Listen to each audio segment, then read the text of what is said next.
Друг кто такой сегодня? Кто такой друг сегодня?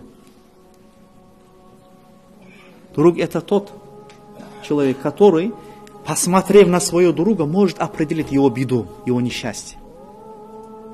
Друг это тот, когда в трудное время, когда ему что-то не хватает, не ждет, пока его друг его попросит.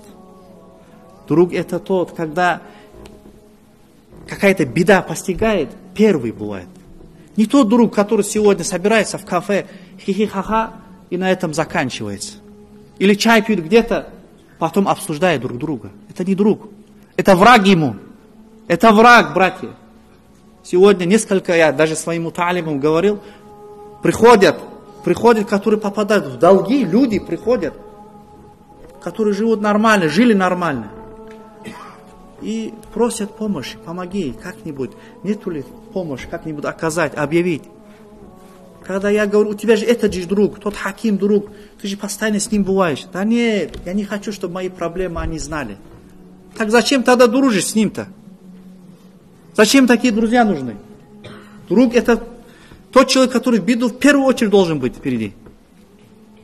Поэтому, если мы по исламу хотим дружить, братья мои, по исламу, если я хочу с Абдурахманом, допустим, подружиться, я должен в первую очередь подумать, я смогу ли ему полностью хак дружбы отдать или нет.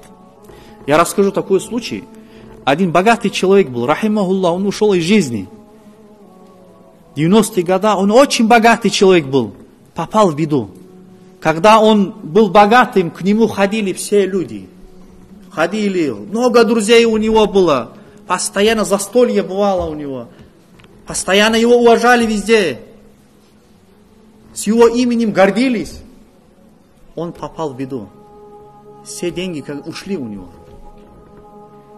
Все деньги ушли и пропали эти друзья. Друзья его оставили. И рассказывают, очевидец рассказывает. Однажды он вышел со своего дома, стоит на улице. Проезжает один друг, который постоянно с ним бывал. Посигналил и уезжает, не остановившись. И он из себя вышел и кричит: эй, я разбогател, давайте обратно, вернись ко мне, разбогател. Начал кричать. Эти не друзья, братья. Эти есть те враги, которые на том свете будут жаловаться на нас с вами.